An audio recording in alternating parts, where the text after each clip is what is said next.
유대인들에게 있어서 가장 중요한 날이 언제인가라고 그러면 단연 안식일이라고 얘기할 겁니다. 그들의 5,000년의 역사를 통해서 지켜온 것이 안식일이고, 그리고 이제 2,000년 이상은 나라 없이 살았잖아요. 그렇게 나라 없이 전 세계에 흩어져서 이 박해와 이렇게 해서 평탄치 않았던 삶을 살았지만 그들은 계속해서 안식일을 지켰고, 그 안식일을 통해서 그들이 누구인지, 그리고 그들에게 중요한 것이 무엇인지를 그렇게 배울 수가 있었습니다. 그래서 이런 말을 해요. 유대인들이 안식일을 지킨 것이 아니라 안식일이 유대인을 지켰다라고 말입니다. 유대인들은 이 십계명을 비롯해서 율법에 따라 안식일을 거룩히 지키려고 무척 주의하고 애를 많이 씁니다. 이런 점은 우리가 배워야 될 점이라고 생각이 들어요. 우리에게 이제 그게 주일인데, 우리 이제 은혜를 얘기하지만 주일에 대해서 너무 좀 가볍게 생각하는 경향이 좀 있고, 무엇보다도 우리가 이제 주일을 통해서, 그리고 이제 무엇보다 예배를 통해서죠. 예배를 통해서 우리가 누구이며 또 하나님과 어떤 관계를 맺어야 되는지, 그리고 세상 가운데서 그리스도인으로서 어떻게 살아가야 되는지를 확인하게 되는 겁니다. 그래서 중요한 것이고요. 오늘은 이제 안식일 식사만 좀 볼 건데요. 유대인들은 안식일에 일을 하지 않습니다. 그러니까 모든 생업뿐만 아니라 일상적인 일들 가운데서 노동이라고 할 수 있는 그런 부분들은 하지 않습니다. 요리도 마찬가지예요. 요리도 일 아니지 않습니까? 불을 피워야 되고 그렇기 때문에 안식일이 시작되는 이 금요일 저녁, 그러니까 금요일 저녁도 안식일이 시작되는데 그 전에 요리를 끝내요. 그러면서 이제 자연스럽게 안식일이 시작되는 이 금요일 저녁 식사, 이게 이제 안식일 식사라고 얘기하는데, 이 식사는 특별하게 준비가 될 수밖에 없습니다. 평상시 식사와는 이 유대인들의 안식일 식사는요, 그 양이나 질에 있어서 굉장히 푸짐하고 특별한 식사가 돼요. 그래서 안식일 저녁 식사를 샤밧 카발라라고 하는데, 이게 무슨 뜻이냐면 안식일을 받아들인다라는 뜻이에요. 그래서 안식일을 맞이하는 식사다라는 뜻입니다. 그렇기 때문에 안식일 이 저녁 식사 때는 온 가족이 함께 모입니다. 그 참 좋은 것 같아요. 뭐 청년 대학생들도 뭐 마찬가지예요. 그 시간에는 뭐 밖에 다 문을 닫으니까, 다 문을 닫아버리니까 막 앞에 이런 데도 몇 군데 빼놓고 다 문을 닫아요. 학교도 문을 닫고. 그러니까 뭐 집에 와야죠. 우리도 좀 그랬으면 좋겠는데. 어쨌든 그렇게 해서 이제 온 가족이 모입니다. 그래서 함께 모여서 안식일 저녁 식사를 하면서 안식일을 주시고 우리에게 생명과 일용할 양식을 주신 하나님께 감사하면서 즐겁게 식사를 나누고요. 또 안식일에 부르는 노래가 있어요. 그래서 그 노래를 부르면서 꽤 오랜 시간, 뭐 2시간, 3시간, 막 그렇게 즐겁게 시간을 보내면서 안식일 저녁 식사를 합니다. 그리고 이때 손님을 초대를 해요. 평소에 이제 식사 초대를 하고 싶었던 사람들, 이때 초대를 많이 합니다. 그 유대교의 율법 전승에도 손님을 초대하려면 안식일 저녁 식사 때 하라, 안식일 식사 때 초대하라, 이걸 권하고 있어요. 그리고 이제 사람을 가리지 말고 차별 없이 초대하라, 이런 규정이 있습니다. 그러니까 안식일은 하나님께서 우리에게 주신 축복의 날이잖아요.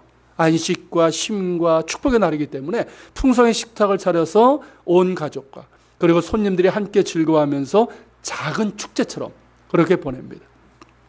참 좋은 전통 아닙니까? 그러니까 우리도 좀 이런 문화를 좀 만들어갔으면 하는 생각이 들어요. 적어도 일주일에 하루, 그러니까 뭐 주일 저녁이든 아니면 토요일 저녁이든 온 가족이 함께 모여서 식사하는 이런 문화를 좀 만들어갔으면 좋겠고, 뭐 손님도 그때 초대하면 더 좋겠죠. 자, 오늘 본문에도 보면 안식 식사가 나옵니다. 앞서 말씀드린 것처럼 유대인들에게 있어서 안식 식사는 언제요? 안식일이 시작되는 금요일 저녁 식사를 말합니다. 그러니까 본문의 시간적인 배경은 언제요? 금요일 저녁인 거예요. 자, 이때 어느 바리새인 지도자가 예수님을 안식일 식사에 초대를 합니다. 자, 바리새인 지도자라고 하는 것을 보면 이 사람은 어떤 사람일까요? 산헤드린 공의회라는 게 있죠. 그 공의회 의원인 거예요. 꽤 높은 위치에 있는 사람입니다. 그렇다면 예루살렘에 가까운 어느 지역이었던 것으로 볼 수가 있어요. 자, 예수님을 안식일 식사에 초대한 것으로 보면 이 바리새인 지도자는 적어도 예수님께 어떤 호의를 가지고 있었던 것으로 보입니다. 실제로 뭐 바리새인들 가운데 예수님께 호의를 가지고 있었던, 호의적인 태도를 가지고 있었던 사람이 있었거든요. 하지만 이 자리에 초대된 사람들은 예수님만이 아니었어요. 아무래도 이제 지도자다 보니까 많은 이제 바리새인들이 초대를 받았고 그 외에도 뭐 이렇게 사람들이 손님들이 초대가 됐겠죠. 그런데 그들 가운데는 어떤 사람들이 있었을까요? 예수님에 대해서 못마땅하거나 저기를 가지고 있는 이런 바리새인들도 많이 있었습니다. 그 모든 사람들이 지금 예수님을 지켜보고 있는 거예요. 그리고 바리새인의 지도자의 이 집에 초대받지 못했지라도 워낙 이제 뭐 이 사람은 높은 사람이니까 어떻습니까? 안식일 전에 때 거기로 예수님이 들어가셨다는 것만으로도 주변에 있는 사람들에게는 굉장히 시선을 집중할 수 있고 지켜볼 수 있는 그런 광경인 것이죠. 사실 이때만 해도 이 바리새인들 가운데 상당수는 예수님에 대해서 호의적이지는 않았습니다. 오히려 반대하고 적대적이었습니다. 그러니까 이건 평범한 식사 자리가 될 수가 없는 거예요.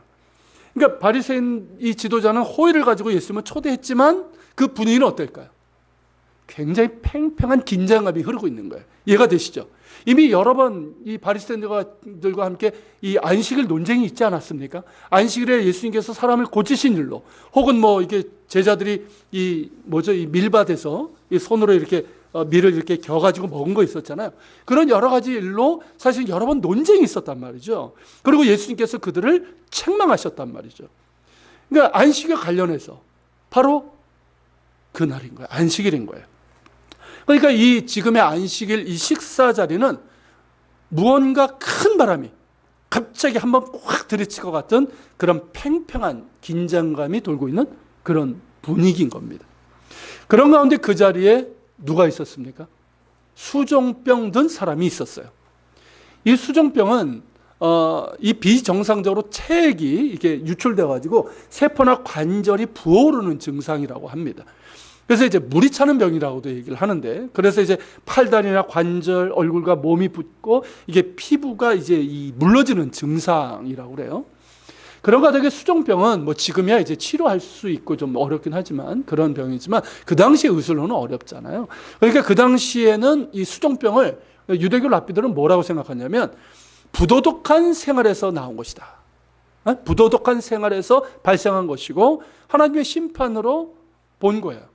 헬라 철학자들도 마찬가지죠. 그리스의 뭐 스토아 철학이나 이 견유학파 같은 경우는 이 수종병을 탐심과 관련해서 봤어요. 그 속에 탐심이 있기 때문에 그런 병이 생긴 것이다. 이렇게 본 거예요. 이처럼 부정한 병이고 죄악시하는 병이 수종병인데, 여기서 우리가 잠시 생각해 볼 것은 이 사람이 왜 여기 있는가 하는 거예요. 제가 갑자기 궁금해지더라고요. 이 사람이 왜 여기 있는 걸까요? 바리새인 지도자가 초대한 것 같진 않아요. 그렇죠? 그렇다면 예수님의 소문을 듣고 치유받기 위해서 이 자리에 그냥 뭐 초대받지 않았음에도 불구하고 들어왔을 수 있겠고요.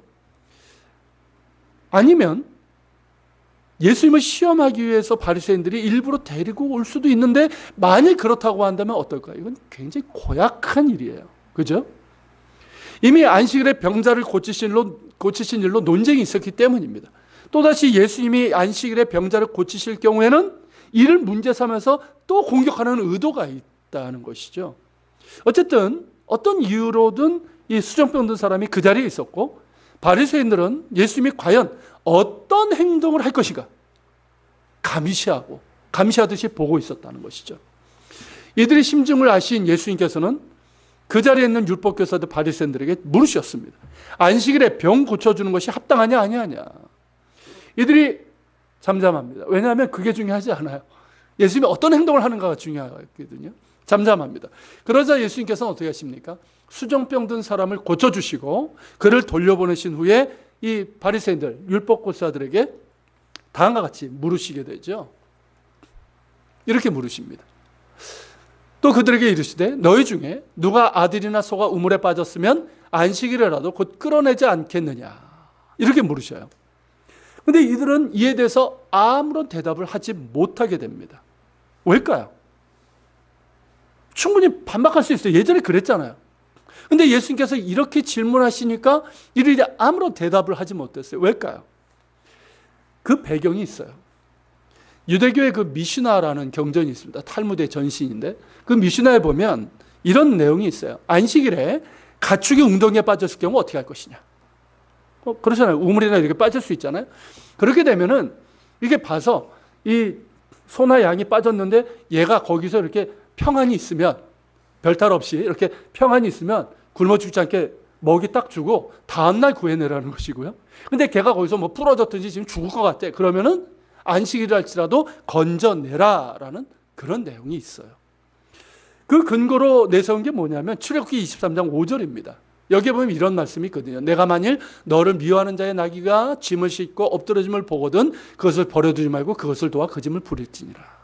내가 미워하는 자의 나귀가 짐을 싣고 엎드러지면 우리의 심성은 어떨까요? 본성은 이거 쌤통이다, 잘 됐다, 이거 아니에요. 그런데 하나님의 명령은 뭐예요? 그렇게 하지 말라는 거예요.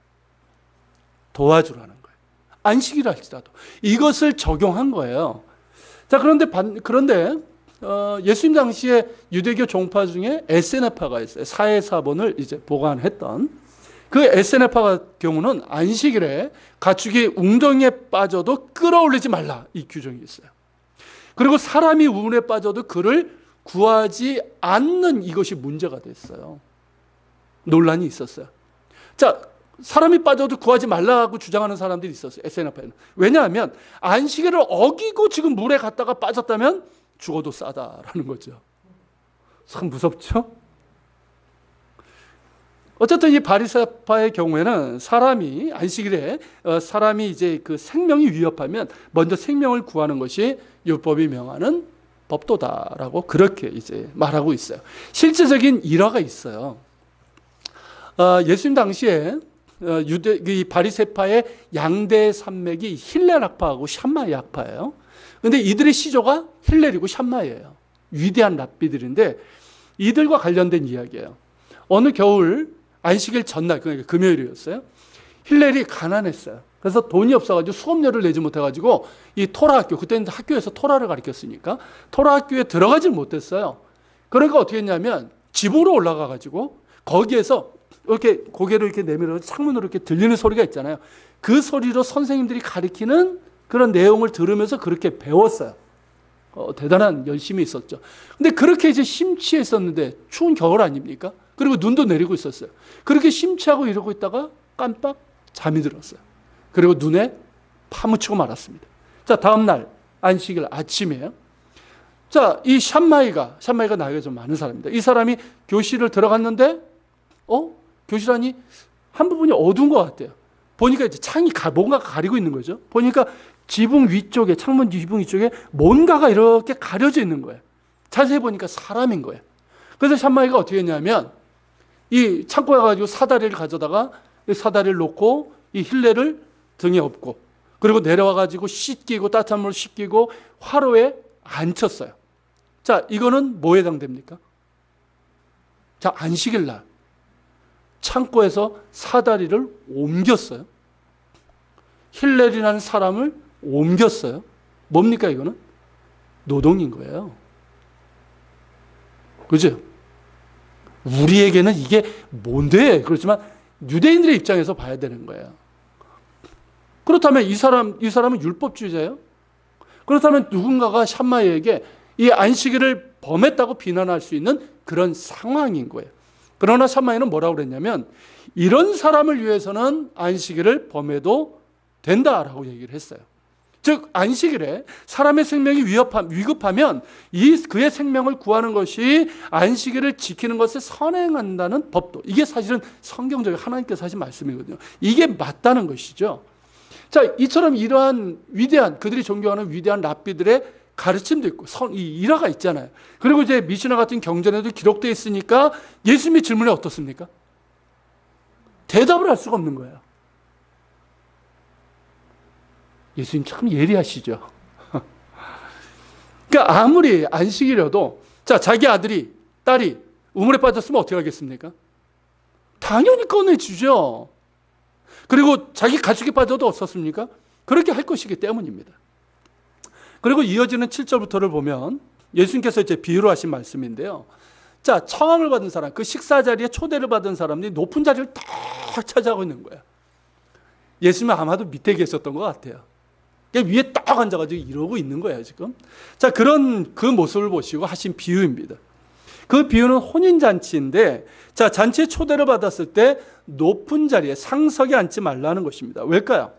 자기보다 더 높은 사람이 초대를 받았다면 그 자리를 내어주어야 하기 때문입니다. 실제로 어떻습니까, 여러분? 예시장에 가면 나름대로 자리 배치가 있는 거 아시죠? 양가 부모가 앉는 자리가 있고요. 가족석이 있고요. 그리고 이 맨 앞에 주례자의 자리가 있습니다. 그런데 어떤 사람이 떡하니 와가지고 자기가 뭐 직접적인 가족도 아닌데 부모 자리에 앉거나 아니면 가족석에 앉거나 심지어 주례자리에 앉으면 어떨까요? 주례자의 자리에 떡하니 앉으면 어떨까요? 네, 사회자가 와가지고 옮겨달라고 얘기하겠죠. 그럼 굉장히 민망한 경우가 생기는 거예요. 지금도 그러는데 그 당시에는 더욱더 그랬습니다. 그러니까 의전까지는 아니지만 앉은 자리가 배열이 됐어요. 그 당시에는 이 계급사회 아닙니까? 그리고 이제 사회적인 위치가 더 지금보다 더 뚜렷하게 구분되는 시기였어요. 그렇기 때문에 이 혼인잔치가 지금처럼 뭐 예시장 이런 분위기가 아니고 정말 큰 잔치였단 말이죠. 그러면은 앉는 자리가 배열이 되는 거예요. 마치 의전에 따라서 앉히는 것처럼. 청와대 만찬도 그렇잖아요. 다 의전이 있잖아요. 앉는 자리가 있잖아요. 자, 혼인잔치에서 중요한 역할을 하거나 어떤 사회적으로 높은 위치에 있는 사람들이 당연히 높은 위치에 상석에 이렇게 배치가 됩니다. 그러니까 서열이 낮은 사람은 그 자리에 앉을 수 없고 만약에 앉았다면 어떨까요? 실수로 아니면 내가 앉을 거야 그리고 앉았다 그러면 어떻게 될까요? 나중에 비켜야 되는 거예요. 주인이 와가지고 당신의 자리가 아닌데 왜 여기 앉았냐고 옮기라고 그러면 어떻게 됩니까? 옮겨야죠. 그러면 어떻게 됩니까? 이미 다른 사람들이 다 앉았네? 빈 자리는 저기밖에 없어요. 끝에밖에. 그럼 거기 가서 앉게 되는 거예요. 그러니까 이런 경우가 생기면 참 민망하고 알고도 앉았다가 자기보다 높은 사람이 와서 앉게 와서 주인이 자리를 옮겨달라고 하면 참 부끄러운 일인 것이죠. 이 문제를 말씀하신 후에 예수님께서는 초대를 받았을 때 차라리 끝자리에 앉으라라고 하십니다. 그렇다면 주인이 어떻게 될까요? 자기를 초대했는데 보니까 맨 끝자리에 있네? 거기가 아닌데? 와가지고 어떻게 될까요? 옮기게 할 것이라는 거죠. 그러면서 그 사람을 하객들이나 주변 사람들 소개를 하겠죠. 그러지 않겠습니까? 왜 여기 안 앉았냐고. 그러면서 이렇게 옮길 때 사람들이 이렇게 볼 거 아니에요. 그러면 그때 소개하잖아요. 이 사람은 저하고 어떤 사람인데 참 제가 존경하는 분입니다. 그러면 막 사람들이 이러면서 그런 의미인 거예요. 자, 그래서 모든 사람이 앞에서 영광을 받게 될 것이다. 이렇게 말씀하셨어요. 자, 이 비유인데요. 이 비유의 결론으로 하신 말씀이 뭡니까? 11절인데 무릇 자기를 높이는 자는 낮아지고 자기를 낮추는 자는 높아지리라. 이 말씀입니다. 자, 이런 내용인데요. 오늘 본문의 말씀이 우리에게 주는 교훈은 뭘까요? 혼인잔치 자리의 비유는 사회생활에서 유용한 처세술과 같은 지침일까요? 알아서 이렇게 초대받은 자리에 알아서 눈치껏 하라. 실제로 그렇게 보는 사람들도 있어요. 만약 이걸 이렇게 사회생활에 이렇게 적용하면 유익은 될 거예요. 하지만 그런 말씀이 아니에요. 그게 핵심이 아니에요. 결국 오늘 본문에 나오는 안식일 문제는 두 가지로 귀결된다고 볼 수가 있는 것 같아요.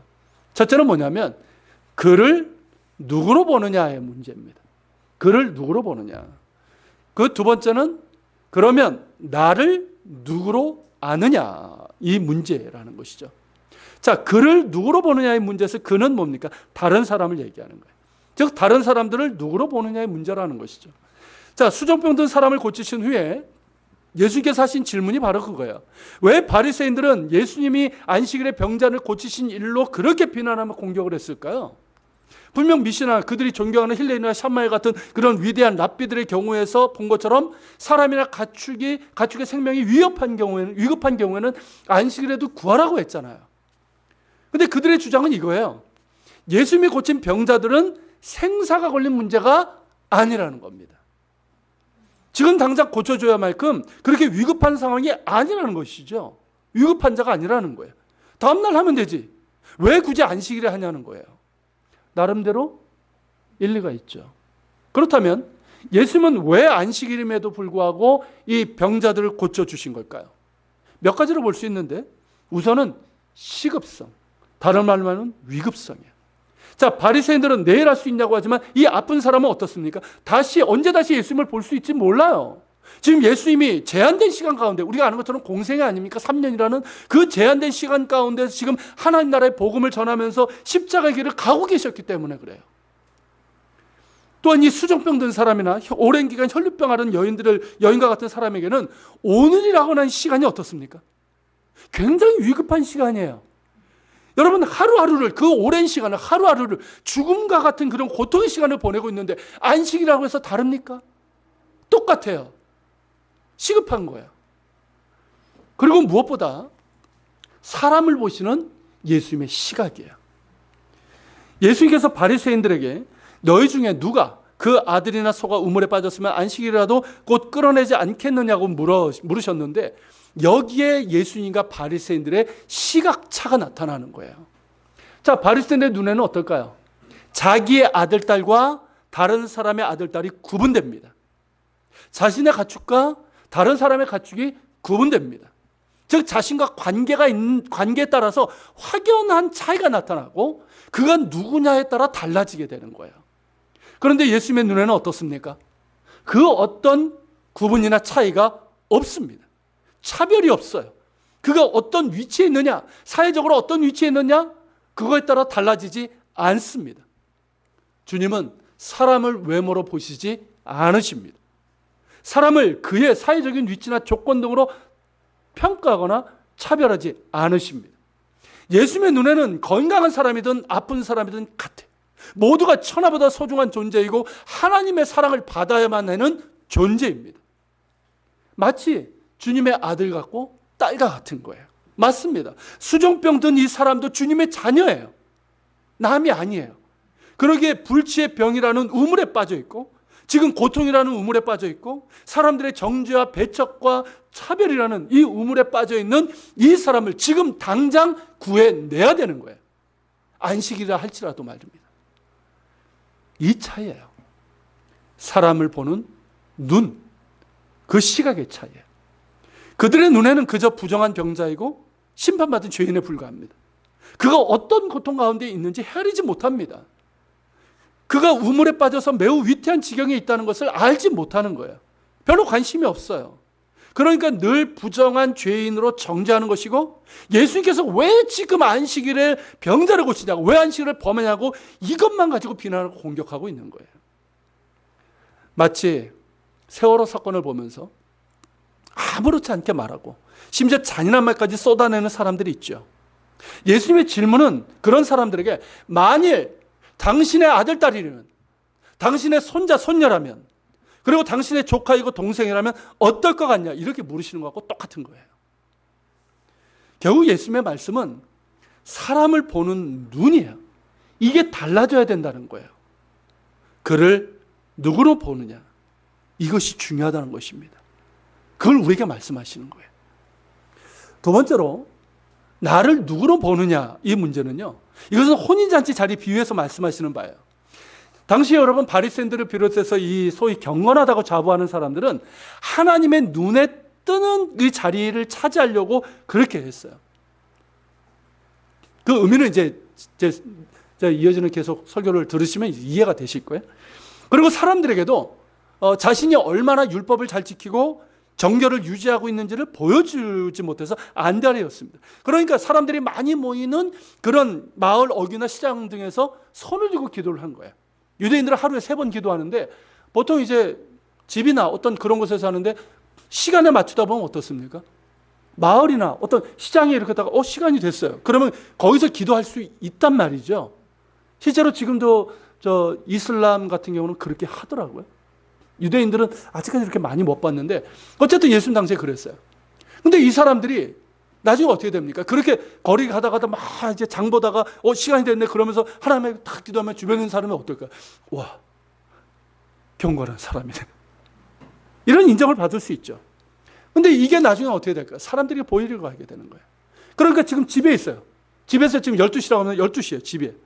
그런데 어떻습니까? 사람들에게 보이려고 그 시간에 나가는 거예요, 밖으로. 사람들이 많은 데로 나가는 거예요. 그래서 손을 들고 기도하는 거예요. 예수님께서 이것을 책망하신 거거든요. 골방에 들어가라 기도하라. 그죠?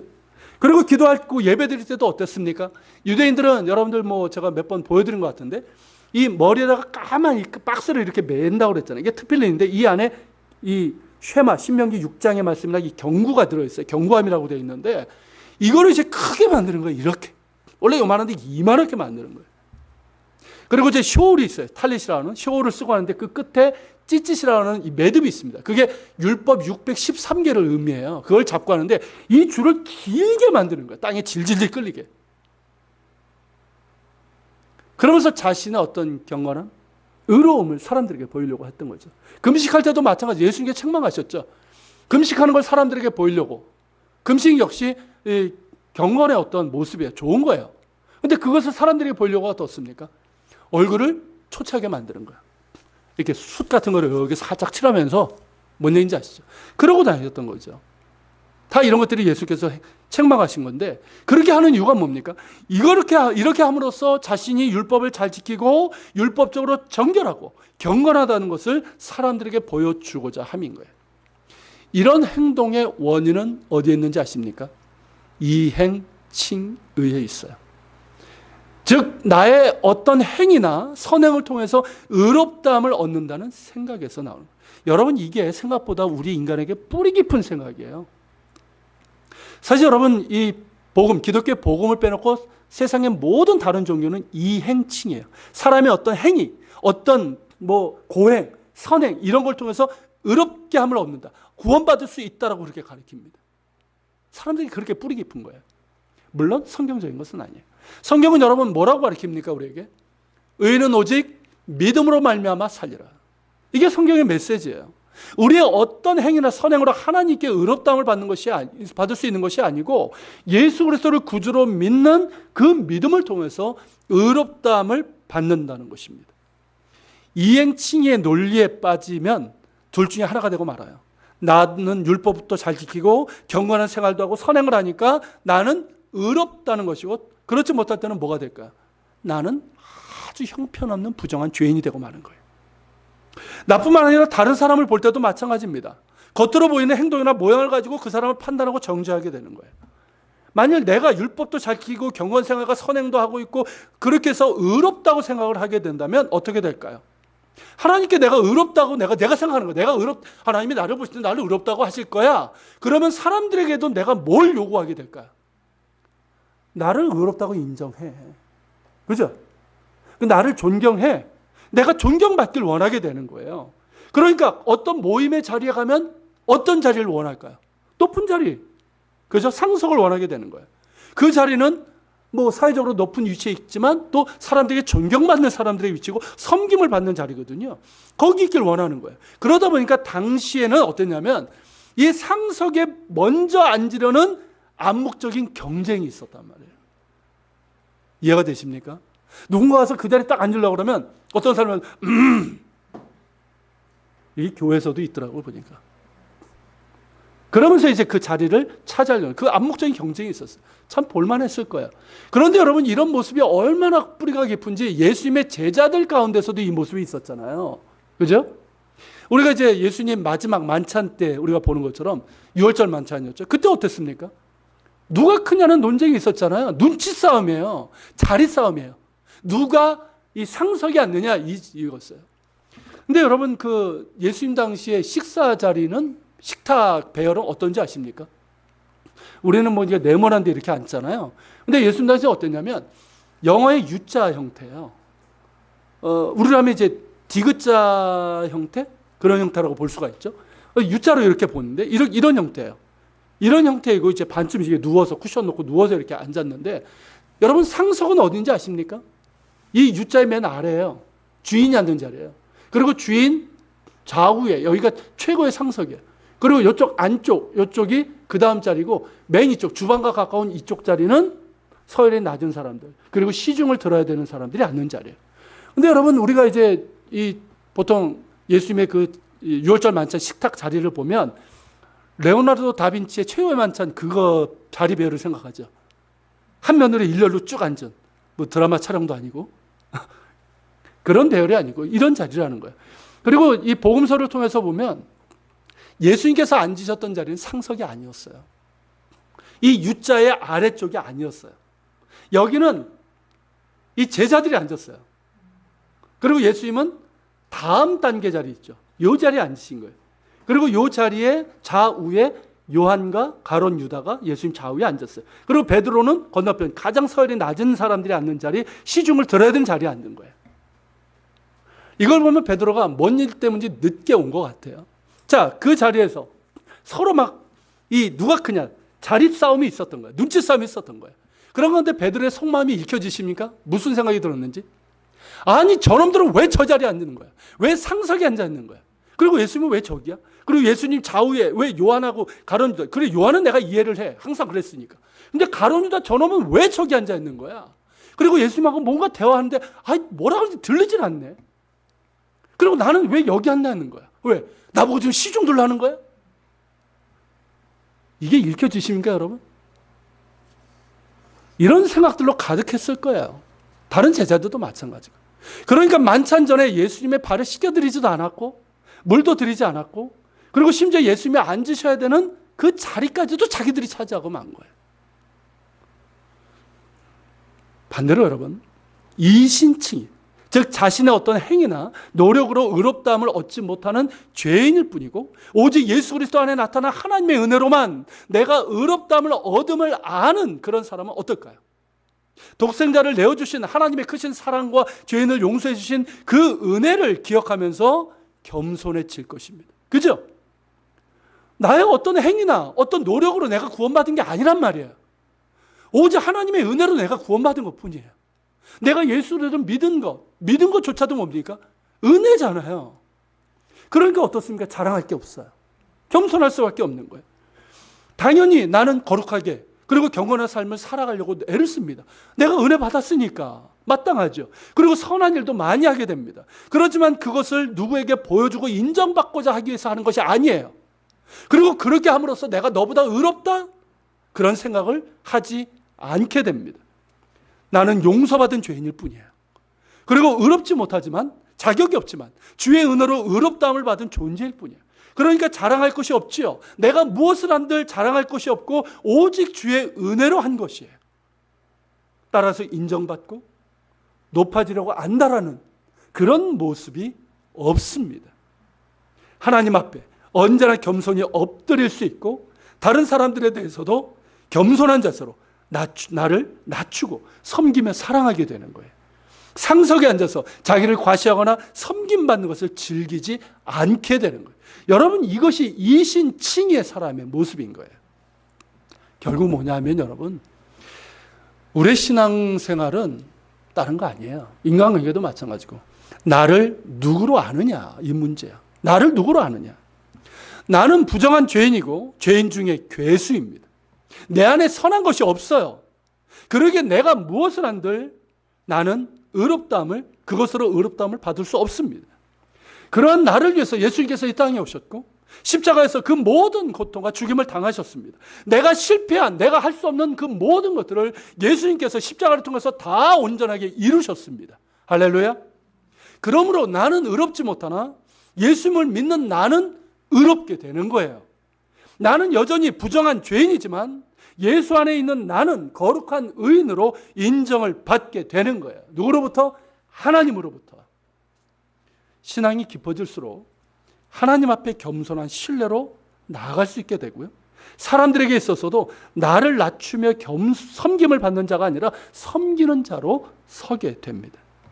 그런 사람을 하나님께서 기뻐하십니다. 그러니까 하나님께서 높이시는 거예요. 예수님의 결론적인 말씀은 뭡니까? 자기를 높이는 자는 낮아지고 자기를 낮추는 자는 높아지리라. 이 땅에서 자기를 그렇게 높이고 그렇게 섬김받길 원하고 그런 사람도 어떨까요? 낮아질 수밖에 없어요. 부끄러움을 당하게 될 거예요. 그렇지만 이 땅에서 예수님을 닮아서 자신을 낮추고 섬김과 사랑을 실천한 사람은 하나님 나라에서 높임을 받고 큰 상급과 영광을 받게 될 것입니다. 여러분, 그리스도 안에 나타난 하나님의 사랑 안에서 내가 누구인지를 알고 또 그가 누구인지를 아는 것, 바로 여기에서부터 그리스도인다운 겸손과 사랑이 가능해지는 거예요. 이것을 잘 보여준 사람을 예로 들면 그 첫 번째가 누굴까요? 사도 바울이라고 할 수 있을 거예요. 바울 역시 그리스도를 만나기 전까지 어땠습니까? 율법의 행위로 의롭게 된다라고 믿었죠. 그리고 율법에 정말 열심히 있었던 사람이었어요. 그렇지만 어땠습니까? 그는 조금도 자유함을 얻지 못했어요. 그렇게 율법이 나의 이런 것들을 통해서 내가 의롭다함을 받는다고 생각했지만 어땠습니까? 조금도 자유함을 얻지 못했어요. 결국 그 열심은 어떻게 됩니까? 잘못된 방향으로 가게 되죠. 하나님을 대적하고 교회를 박해하는 잘못된 방향으로 가게 됩니다. 그러나 예수님을 만난 후에 그는 자신이 어떤 존재인지를 깊이 깨닫게 됩니다. 어떤 존재입니까? 나는 죄인 중에 괴수라. 이 한마디에 담겨 있는 거예요. 사도 바울의 고백이잖아요. 여러분, 나는 죄인 중에 괴수라. 이게 예수님을 처음 만난 다음에 고백이 아니에요. 그때도 자신의 죄인됨을 알았지만 이 고백은 언제입니까? 오히려 그의 사역의 끝이었어요. 더 신앙적으로 깊어지고 그의 사역에서도 정말 많은 것들을 이룬 그때의 그의 고백이에요. 사람이 보통 그쯤 되면 어떻게 됩니까? 자기를 드러내잖아요. 근데 바울은 뭐라고 합니까? 나는 죄인 중에 괴수라. 이 말이 뭡니까? 나는 자랑할 것이 하나도 없다는 거예요. 나는 그저 죄인일 뿐인데 이런 나를, 자격이 없는 나를 하나님께서 구원해 주시고 그리고 도무지 사명을 맡을 수 없는 나를, 자격이 없는 나를 이렇게 귀한 사명을 맡겨 주셨다는 거예요. 그러니까 어떻습니까? 나의 나 된 것은 오직 하나님의 은혜로 된 것이다. 이 고백이 나올 수밖에 없는 거예요. 나의 나 된 것은 내가 잘나서 그렇게 된 것이 아니라 오직 하나님의 은혜로 된 것이다. 이 고백이 나올 수밖에 없는 거죠. 내가 무엇을 한들 그것은 내게 능력 주신 자에서 내가 한 것일 뿐이에요. 그러므로 자랑할 것이 없는 것이죠. 또한 내가 누구인지 알기 때문에 그를 누구로 보는 것도 바뀝니다. 여러분, 사도 바울 어떻습니까?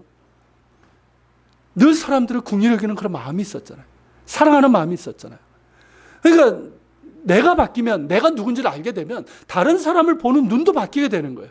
그럼 자기의에 빠져가지고 다른 사람들을 함부로 판단하거나 정죄하지 않게 됩니다. 나 같은 죄인을 구원하신 그 은혜를 기억하면서 다른 사람을 대해야 되는 거예요. 주님의 마음으로 사람들을 긍휼함과 진실함으로 대하고 겸손히 나를 낮추고 섬기는 자로 서게 되는 겁니다.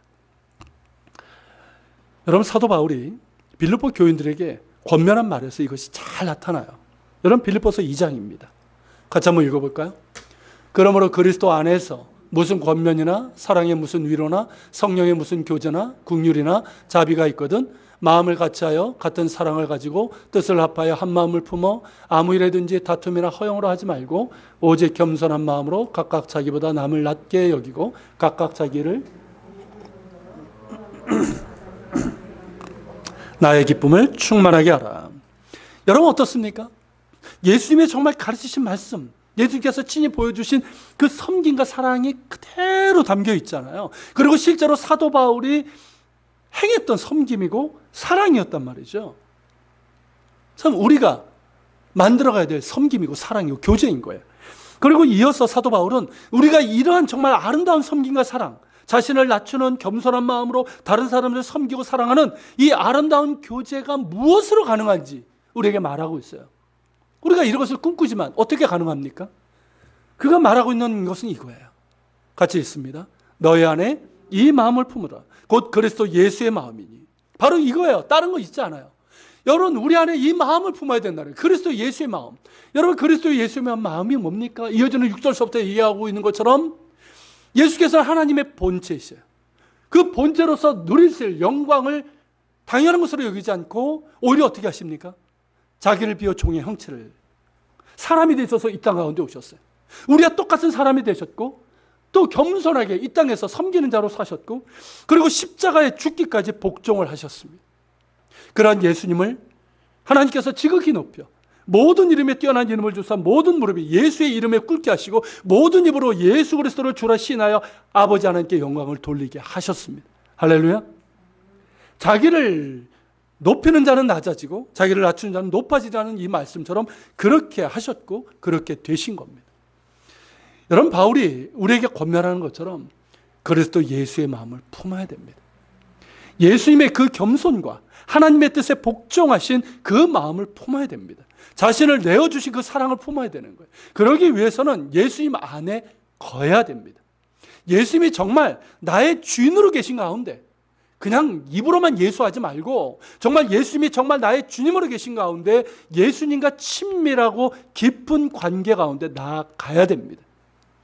예수님이 내 안에 충만하게 거해야 되는 거예요. 어떠십니까, 여러분? 예수님께서 여러분 안에 충만히 거하고 계십니까? 내가 예수님 안에 정말 거하고 있습니까? 여러분, 내가 예수님 안에 행하고 있습니까? 여러분, 이것이 너무 중요하다는 거예요. 우리가 정말 예수님 안에 거하고 예수님의 사랑이 내 안에 충만하게 되면 내가 누구인지를 알게 되는 거예요. 나는 죄인 중에 괴수예요. 그러나 나는 용서받은 죄인이에요. 그리고 나는 지금도 하나님의 사랑을 받고 있는 존재예요. 그러게 그 은혜 감사하면서 겸손히 나를 낮추며 형제자매를 사랑하며 섬길 수 있는 힘을 얻게 되는 거예요. 주님 닮은 겸손과 사랑의 열매를 맺어갈 수 있게 되는 거예요. 정말 주님께서 기뻐하시는 그런 섬김과 사랑을 하면서 주님 원하시는 공동체를 만들어갈 수 있게 되는 거예요. 여러분, 만일 우리가 그러한 겸손과 사랑으로 하나님 앞에 설 수 있고 또한 그러한 그 겸손과 사랑과 섬김으로 우리가 서로를 대할 수 있고 섬길 수 있고 그래서 주님 보시기에 아름다운 공동체를 이루어갈 수 있다면 그것은 우리에게 큰 기쁨이고 영광이고 무엇보다 주님 앞에서 높임받는 큰 상급이 될 것입니다. 주님 안에 거할 수 있는 우리가 되길 바랍니다. 같이 기도합시다.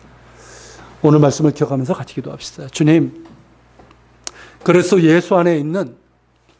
그리스도 예수 안에 나타난 하나님의 사랑 안에서 내가 누구인지를 알게 하시고 그가 누구인지를 보게 하옵소서. 알량한 자기 의에 빠져가지고 혹은 교만하거나 절망하지 않게 하시고 또 다른 사람들도 함부로 판단하거나 정죄하는 그리고 섬김을 받고자 하는 높임받고자 하는 그런 모습이 나타나지 않게 하여 주옵소서. 오직 주의 사랑 안에서 내가 누군지를 알게 하시고 그가 누군지를 보게 하옵소서. 우리 안에 그리스도 예수의 마음을 품게 하여 주옵소서. 주님 닮은 겸손과 섬김과 사랑의 열매를 맺게 하시고 우리 예한 공동체가 주님 닮은 아름다운 겸손과 사랑과 섬김으로 가득하게 하여 주옵소서. 말씀을 기억하면서 같이 기도하며 나갑시다. 같이 기도합니다.